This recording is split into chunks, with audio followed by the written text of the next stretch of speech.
Hey, good day, everybody. We are live on live chats with Almo on the Financial Planning SA Instagram account, and it's episode 11. I think we're on about week 14. We've missed 2 weeks due to various reasons, and we are just gonna go get that. Yeah, and 1 week we had a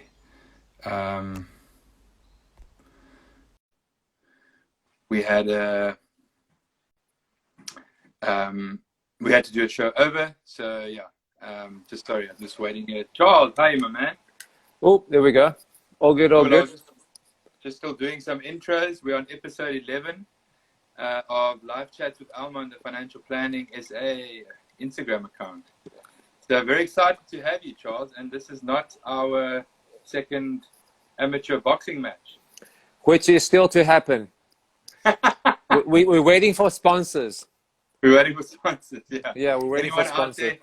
You know what we lost? We lost the YouTube videos. There used to be a YouTube video, or at least a video floating around, and I haven't been able to track it down. So.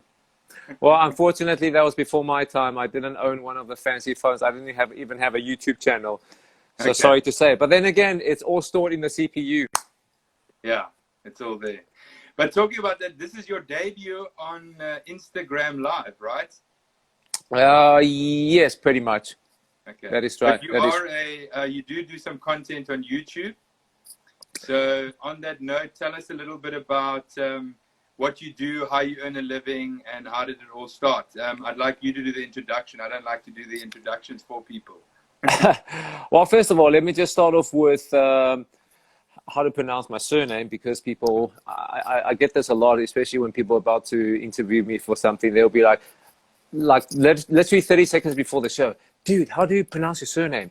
So it's pronounced Schwen, like Schweppes. Yeah. Yes, and I'm originally from Taiwan. I've been living in South Africa for close to 30 years. The name of the company is called Flying Kite. In essence, what I do is I work with business owners. I help them to clarify their marketing message, because a lot of times I find that business owners, they are unclear as to how to clarify what they sell and what they do. And because of that, it delays the sales process, and you result in lost sales. So I help business owners to clarify their marketing message, and I came up with a 5-part story framework to help them clarify the message so people get it. Because it's not it's not what you tell people, it's what they can remember. So Right. what that means is, let me use a perfect illustration. So if I say Donald Trump, he said, "Let's make America great again."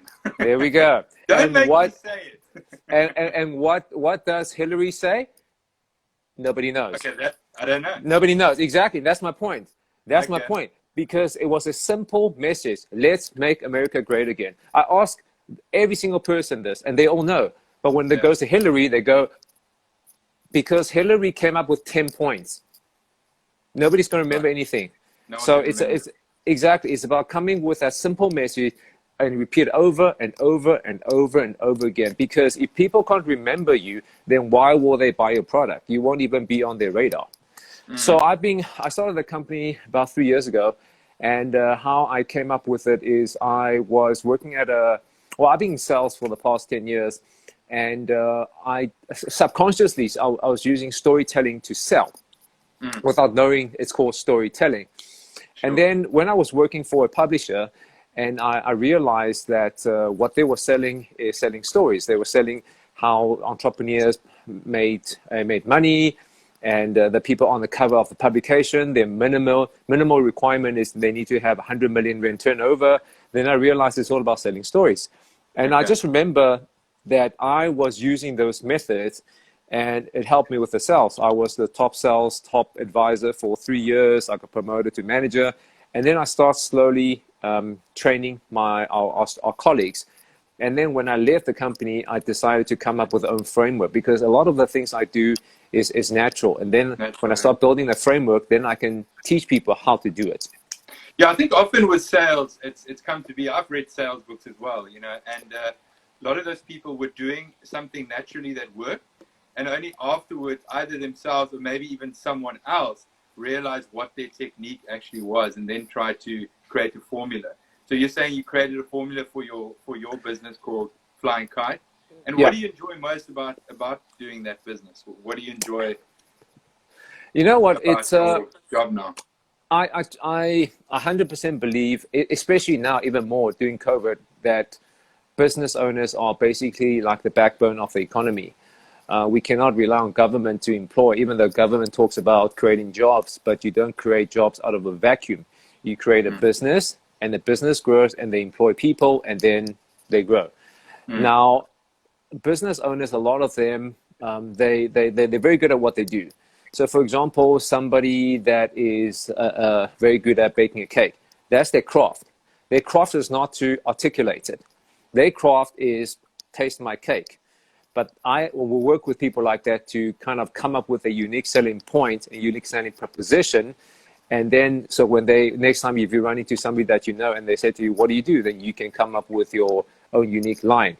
Because what I find a lot is when you work with business owners, you say to them what they do or what makes you special. Their default is to go to their products, or they say, well, I'm cheaper, or they'll say, I give good service. But what is that? The how? But yeah, but what does it mean? What does it mean you get? So for example, you're a financial advisor, and you say to me, I get good service. I'm like, well, everybody says that. But what does it mean? Does it mean like you wish me happy birthday on my birthday? You give me an elbow tap when you see me? I mean, what does it mean? So this is where storytelling come into play. Then you can come up with an illustration of how you come up with a person. I'll give you an example. I had this young man phone me and trying to set up a meeting on behalf of the financial advisor. And I decided to test him. I said to him, listen, what makes your boss better than all the CFPs out there? And then he said, no, my boss believes that, we're not there to sell a product. We're there to understand the client. I'm like, I've heard that all before. And I said to the guy, did your boss tell you to say that? And he said, no, you know what? I actually went on a meeting with her and I saw her doing that in action. And I'm like, wow, that's great. That's a great testimony. Yeah, she's making it personal. She's telling exactly. She actually, like, that's a great example. That is a great example. And then think about it, you already have the story. You just need to craft it. So when somebody asks you next time, boom, you can say it straight away. And that's how people will remember you. Cool. Now, actually, I think it was your business that you started that we're talking about that also actually got you into a bit of financial trouble. Yes. So let's talk about that a bit so that we can kind of start on adding some value on your story in this scenario and how you got out of some of that that you got yourself into. No, absolutely. Look, you know what? When I started in 2017, I was a little bit naive. I saved up for 3 months, which is supposed to be the golden rule. You save up 3 months of emergency fund. Yeah. But it took But it took me 6 months to get my first client. So that 3 months saving has long gone. But you know what I've learned during this process is when you are living lean, that 3 months saving can stretch to 6 months saving. Sure. Because you realize a lot of, I'll give you an example. I still love sneakers. The difference these days is I don't buy them. I just window shop. But back then I'll buy 2-3 pairs of sneakers every year. I mean, I've only got 2 feet, but I've got a drawer of sneakers, and that's just horrible. So little things like that, I had to cut back. And another thing is you cut back on eating out. It's a few hundred in there, a few hundred in there. It's a few grand that you can save. Little things like that. So I was naive. Yeah, so budgeting is important. We actually had our previous episode 10 was all about budgeting. So that's important as well. The budget creates the basis and then cutting down expenses. The budget is about, you have to be real to yourself. You have to be real. And what I mean by that is it takes a lot of commitment. So if we talk about fitness, if you speak to most people, is fitness important and staying healthy important? Most of the people, they're going to say yes. But the challenge comes in the actual commitment. Rocking up at the gym 3 times a week, 4 times a week. Doesn't matter if it's cold outside, if it's hot outside, if you're tired. you have to make that commitment to getting it. So it's all nice and well that people talk about budget when you actually do it. So let me give you an example. Like now, actually for the past few years, my sister actually gave me the template. So on the spreadsheet, basically every single cent has a name to it. Every single cent has a name to it. Into income, into my expenses, toiletry, what I spend on data, what I spend on grocery, what I spend on miscellaneous stuff, and it really helps. So like me and my wife these days, we have a budget that we live on per month, and we don't go over that. Even with groceries, if we go over the groceries money, if we max out, then we eat what we have in the fridge. And that might sound a bit extreme, but if you look at me, I'm not really malnutrition, am I? So to get back to the story, it took me 6 months to get my first client.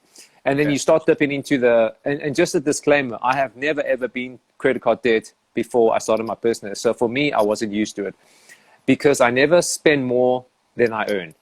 So if something I can't pay in cash, I don't buy, because I know it's easy to swipe, but I've heard horror stories that people, and then when the money ran out, first it's 10,000 Rand, then it's 20, then it's 30, then you're like 30, if I get a nice paying client, I can pay it off in maybe 1 month, and then it's 40, 50, 60, 70. Next thing you know, holy crap, it's 100 grand.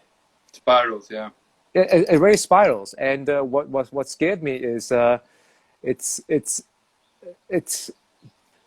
you. And the thing is, like, a lot of people don't know, but people will know this now because this is going to be on YouTube. Is my first year, it took me 7 months to get my first clients. And the first year, the December, I had 950 Rand in my credit card. Less from your credit? Yes, that's what I had. Okay. No savings. I sold my gold coin. I sold whatever assets I had. I maxed out on my credit card. I had 950 Rand left in that December. Trust me, I almost reached a breaking point. I nearly cried. It's not a great time either. December's not good for business, actually, anyways. No. Yeah.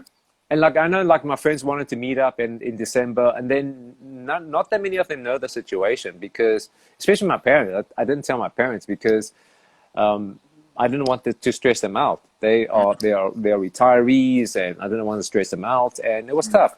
And I remember that some of my friends in December, they wanted to meet up. I had to think of excuses not to go. Yeah, but the turning point came in the year after, and also why I struggled so much that year is I didn't have a product to sell. Yeah. So what I mean by exactly. It's like, because I started off in digital strategy because that's what I was doing before I went when I was employed. But then I realized when you work with business owners, so when I was working with the publication, then I work with ad agencies. So at the ad agency, you have strategists, you have buyer, you have planner. You basically come with a strat, they implement it, and that's it. But when you work with small business owners, they want you to become all three. They want you to do the designing. They want you to do the ad setup. They want you to do the bidding.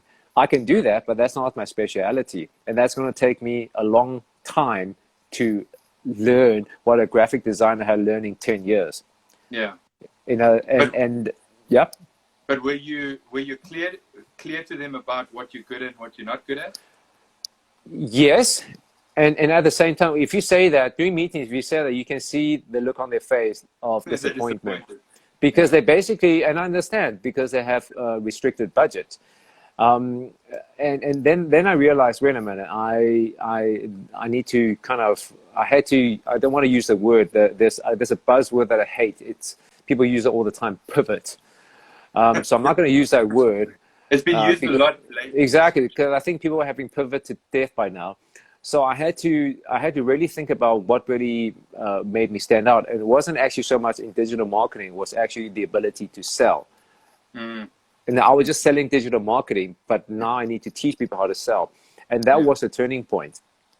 So the year after that, I was working, one of the first client I got, they were working with an ad agency.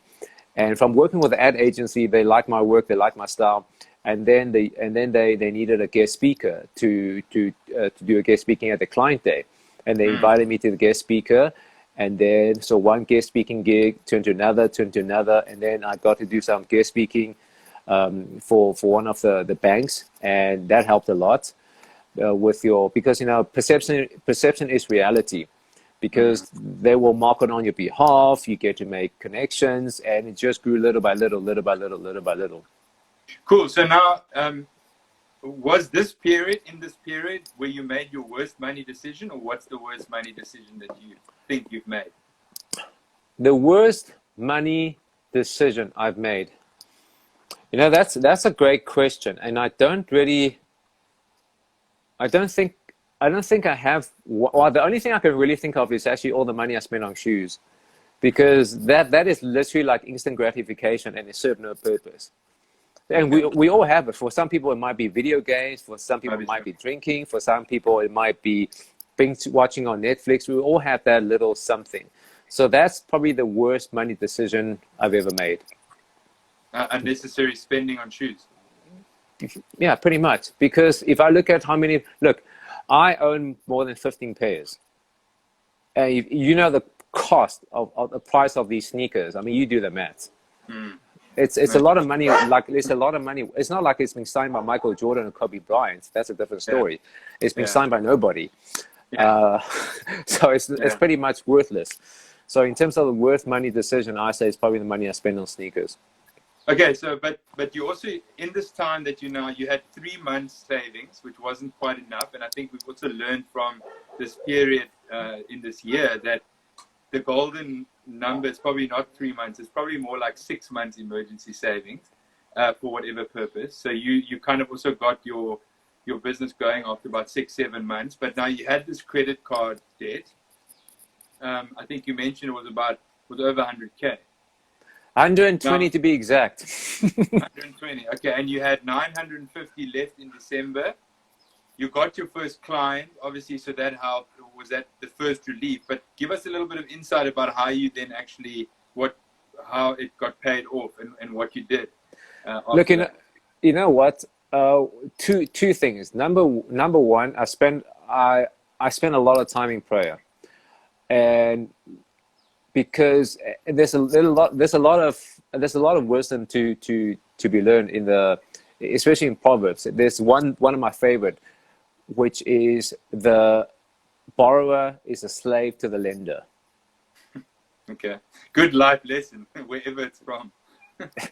Think about it. If I lend you money, you're basically a slave to me because you owe me. Every single month, you're going to owe me. You're going to owe me. You're going to owe me. And I remember that very, very clear. So one of the things I did to cut down drastically, and I had to go out and start selling. You have to, especially in the beginning, you have to go sell. So I stopped building it up little by little. So things start coming in, and you know what? It was depressing at times because it seemed like a bottomless pit, because you have to pay your monthly debit orders. The bank will never go, oh, shame, Almo's got a business, let's give him a break. No, the debit orders, end of the month, beep, beep, it goes off. So you pay that, and then you have to service the debt, and you're like, it's okay. But one thing that did help a lot, so I want to show you guys something, and that is another thing. It's called celebrate small wins. So my wife, my girlfriend at the time, now my wife, made this. You see, Operation Blue Star. Okay. So what this is, she basically made little goals. So I owed 100, and then here's for 90. It goes all the way to the bottom, and that was the day, 22nd of July. Okay. My nose is bleeding. Oh shit, you're good. Yeah, it's probably just this is going to make it for interesting TV watching. It's probably just the heat. Okay. Is it hot out there? Dude, 34. It's like the heat wave. Okay. Anyways, so every time I paid off, I tick it off and I mark the date there. So we celebrate small wins. Yeah, and that's always good if you break a big goal down into smaller parts, and then exactly celebrate the win. And then these are the things that you would have, I get a massage. Massage. Yeah, massage. I get this dinner. sneakers. Okay, was she giving you a massage? No. She'll treat me to a sports massage. So little things like that get me motivation. So another lesson I learned is it's celebrate small wins. So there's goals to achieve, and then you do a little by little, little by little, little by little. But selling, you have to, as a business owner, you need to know what is your unique selling point, what differentiates you, and then you go out and you sell, because sales is the lifeline. Yeah. No, I'm sure. Okay, look, I mean, in your case, you're a business owner. You had to actually first earn money. For other people, they're still getting a salary check, and they need to, I think, they need to still check what they're spending their money on, really get to grips with what are real needs and what are actually wants, but you're kind of disguising them as needs, like you need sneakers. Yeah. No, absolutely. So the first thing you have to be real to yourself, because once you have the Excel sheets, I mean, there's plenty of templates you can get off the Google. Once you have that template, then numbers don't lie. Yeah. Numbers don't lie. I like how you, because I'm always trying to also find ways when I tell people to make this budgeting thing or reducing a big debt or something like that a little bit more fun. And I like those small goal things, and you guys were both invested in it in some way. So I think she obviously supported you. So I think it's important if you can find some support. 22nd of July, man. That was the day. We celebrate today. So how long did it take you? 3 years. 3 years, eh? It took me 3 years to pay off the debt. It wasn't easy. Yeah. And was this the original debt that you made plus the interest that was probably added? Or did you have to make a little bit more? What do you mean by that? Or did you make more after that? Or was it just that initial debt that you made? So every year, as I started to define my business, and as I start to see that people get what I'm selling, and when people start seeing results, and then the referral helped a lot, and then you start building on that. So every year the business grew and grew and grew and grew and grew and grew. But what really helped me to kind of get over the hump was I had a townhouse, investment townhouse. And amazingly enough, I was able to sell it during the lockdown. With that proceed, I was able to pay off my credit card debt in one go. Okay. Everything in one go. So I mean, it's to some it sounds like a big amount. To some it sounds like a smallerish amount. But it's quite a while. And I mean, you sound like you did it in a very disciplined manner. But it still took you 3 years. I would have really thought it took you a little bit less time. But that's how crazy debt is, and especially the interest that you probably that's being charged on top of that because it's a credit card. And the interest isn't a joke, it's compounding. Exactly. I mean, the thing is, like you said, it's all relevant, right? I mean, for me, 100 grand might be a lot for me. For somebody that lives in Sandton or Camps Bay, they're like, 120, I earn that in 1 month. So it depends on the person's situation. But the fact of the matter is, we all know the stats. Most of South Africans are in debt. Most of them are in debt. I had to be disciplined for 3 years. And when I say debt-free, I'm talking about no car payments, no home loans, no credit card, no store card. I do not own an institution, a single person, a single cent. And I have 6 months emergency fund saved up now. Okay, sure. So it took a lot of discipline. And this is not a get-rich-quick thing. It's not sexy. So there's 2 books that I can actually really advise. Number one is the book by Warren Ingram called How to Make Your First Million. But don't let the title fool you. It sounds sexy, but it's not. It's about little decisions that you make. And one of the things that he said, which I absolutely agree with, is you cannot make an investment unless you pay off your short-term debt. And let me break it down to you very, very, very simple. So your credit card debt, before the interest rate cut, let's make it 15%. I mean, COVID was different. So before COVID, you're looking at, actually the National Credit Act can charge you up to 25. Right, yeah. Right? So unless you can have an investment that can pay you more than 25%, you're not making money. Yeah. It's that simple. Exactly. It's that simple. It's that simple. And I had to learn the hard way. Like pay off your most expensive. I bet you a lot of people don't know what the interest is on their credit card. If you don't, it's time to change. I mean, it's time to check. And also another thing that I can share is you can actually negotiate your credit card interest rate with your bank and the home loan.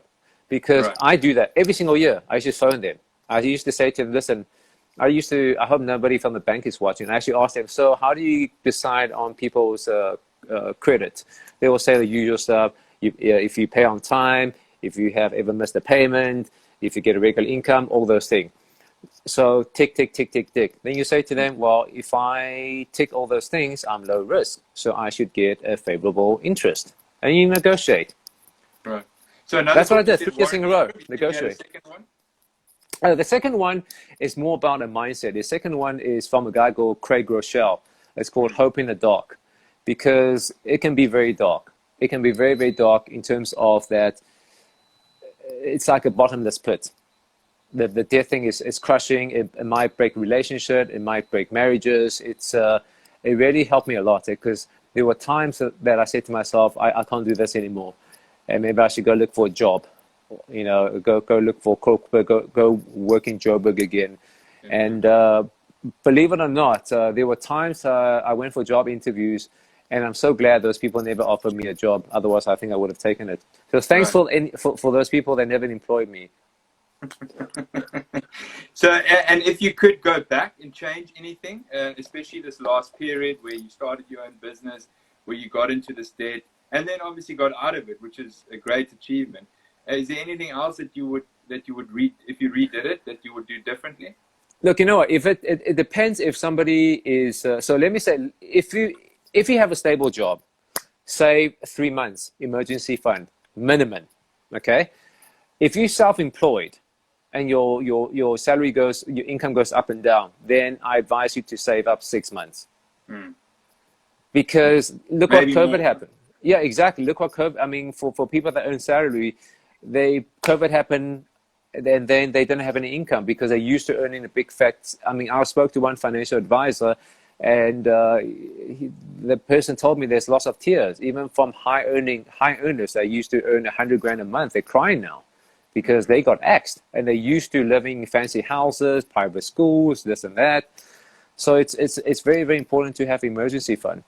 And be disciplined and be real with yourself as to what are needs and wants. Like, do you really need to have DSTV, for example? Do you really need to have so many store accounts? Do you really need to shop at Woolies? Maybe go to fresh produce market. Just get up a little bit earlier. Yeah. Anything else? So you would have done a little bit better had you had about 6 months savings before starting a business. Yes, because Anything you know what? else? Because 6 months savings would have helped me stretch it to 12 months.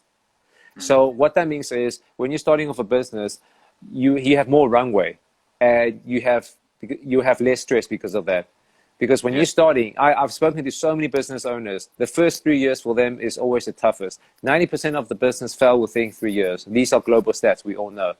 So that's number one. Number two, I would have tried to define my unique selling point as early as possible.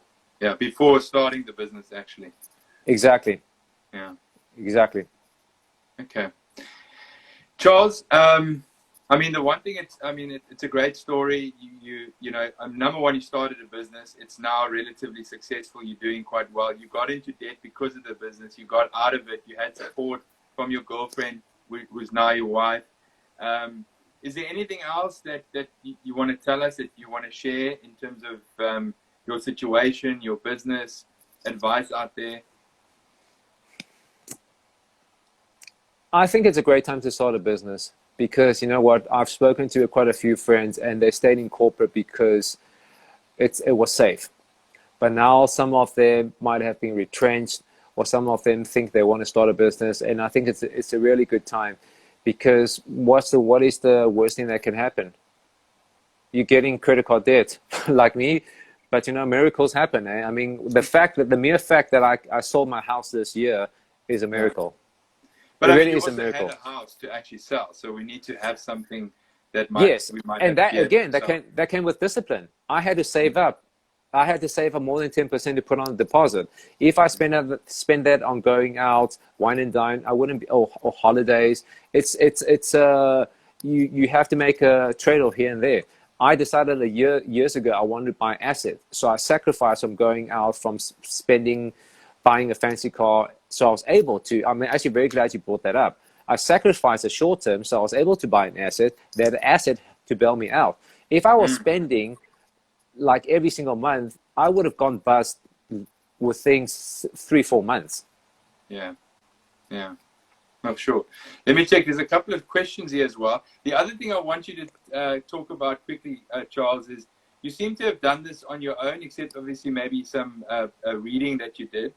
What's your general view on financial advisors, their qualifications? I know we've discussed this once or twice before, generally. So before you get to that, but that's the question. I just wanted to check here. Okay. There's a couple of, I don't think there's any questions. Someone says, Hillary said, where my emails, man.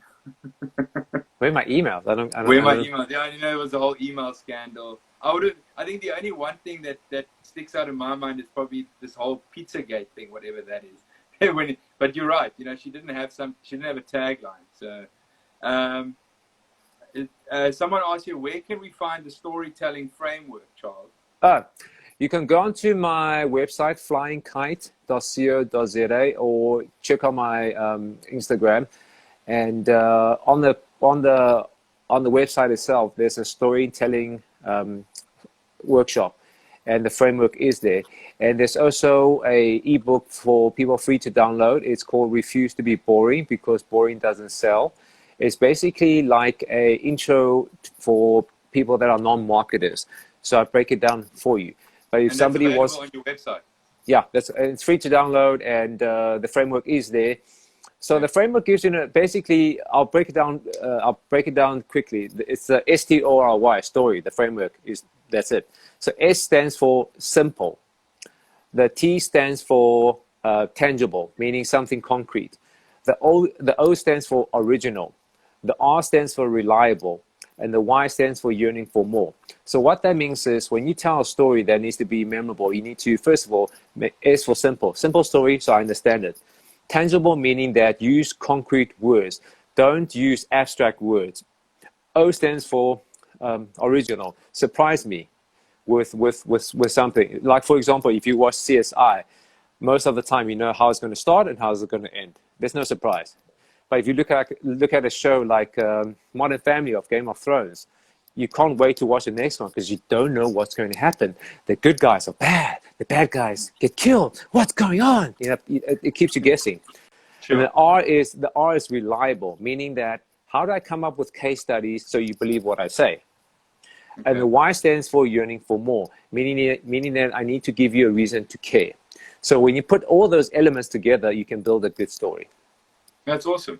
Love it. Okay, cool. Give the what's your website again? Flyingkite.co.za. Yeah, flyingkite.co.za, or they can check me out on LinkedIn. I can send them a few articles, or I can do a consultation call with them, because it's so. Sometimes people ask me, then why don't I just read the book? Why don't I just? You sure you can read the book, but there's nobody teaching you. It's like kind of watching a YouTube video on fitness versus a trainer that's actually there checking your alignment, checking if you are overcompensating certain things, checking your blind spots. Yeah, something objectively to check you and keep you in and also keep you accountable sometimes as well to do. Yes, you know what? Like what I find is, and again, I'm glad you brought that up. Is when I do workshop with clients, they're very excited after the first month, then they start fading off, and it's sad because it takes commitment. It takes commitment to see it through. It takes commitment to practice it. You're not going to get it right the first time. You need to go practice and practice and practice and practice and practice. Okay, so Charles, just back to that question I asked in terms of, what I like to do on the show is I actually bring non-financial advice. Oh, yes, financial advisor. Sorry, you asked about the financial advisor. Sorry. Yeah, I mean, did you have help with this? Or do you see value in financial advisors? I mean, it sounds like you did most of this out of your own motivation and dedication. But what's your general take on financial advisors? And because we sometimes have financial advisors watching this as well, and maybe this gives them some insight into what people like yourself, business owners that aren't financial advisors themselves, but have achieved something like getting out of debt. But give us your take on that. Almo, that's a great question. That is a really, really great question. I've dealt with plenty of financial advisors. When I say plenty, I'm talking about at least 10. The first thing that I asked is that person, he or she, a CFP? Okay. And Okay. if the person says, I'm not, then I'm sorry, I don't want to talk to you. The reason is CFP, you've got it. It's a very, very hard thing. It's a postgrad degree. So I ask people, would you go to a doctor to do a bypass surgery on you if they never graduated? If they learn how to do bypass surgery on YouTube, would you go to that person? You wouldn't. But where did you learn that? Where did you learn about the CFP professional? From getting my fingers burned. Because the first few advisors I dealt with, they weren't. They were selling products, and I was young and naive. I didn't know that. So first of all, I'll look for CFP. Second of all, I find that the advisors don't ask enough questions. Okay. So what I mean by that is dig a little bit deeper, like about the current situation, like really, really understand the clients. Yeah. And I've had advisors that they say, look, I'll phone you once a year to see how you're doing, to see if anything's changed. That phone call never comes. So if you say you're going to do something, they do something. Yeah. And and like I said, ask questions. It's very, very important to ask the right questions. For example, do you think there's value in financial advice? Absolutely. Good. Absolutely, because I'm dealing with. Actually, I do use financial advisors. I use a few of them, just simply because they have different views. Like because now that I'm investing, I'm looking at passive investing versus active investing. There's pros and cons. So different advisors have different point of views. Both of them are CFPs and both of them are CAs, but yet they have different point of views. So I take sound advice from them, and then I try to figure it out myself. Because the truth of the matter is nobody can predict the future. Right. If they can predict the future, they won't be working. Yeah. No, for sure. So you take the advice, you get the input, but you also want to feel empowered about your own decisions. So you also do some of your own research. Yeah, absolutely. Because I'm always important. I've always told people, I don't want to tell you what to do. I want to give you my take, and I think you need to look at this yourself. And if you've got questions, come back and ask me about what you found, about what you've researched, about what you've read about, and then we can. Yeah, no, absolutely. Research for the person. It's important because it's your money. It's your hard-earned money. You should respect the money. Like I think it was Albert Einstein that said that when it comes to compound interest, those who don't understand pays it. Those who do earn it. Exactly. So it's very, very important to, and also when it comes to investing, I believe your time is your best friend. Meaning that the earlier you start, the better. If I knew what I knew now and I can go back in my 20s, I'm pretty sure my portfolios will be quite sizable. But I was young and dumb. Yeah, that's a very important point. I've thought about that recently as well. And some other financial advisors I know have chatted about it as well. The earlier you start, the better. Cool, well, man, the funny thing is, okay. No, but I think you've given everyone some great insight, some great learning about what you do as well as about what you manage to do. And thanks for coming onto the show. Appreciate it. And in future, we can always have another chat about other things.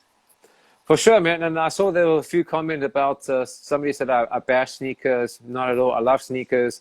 I just, unless they're sponsored, I just don't see the value of spending 2,000-3,000 rand on a piece of. Yeah, and the thing is, it's just crazy. It's insane.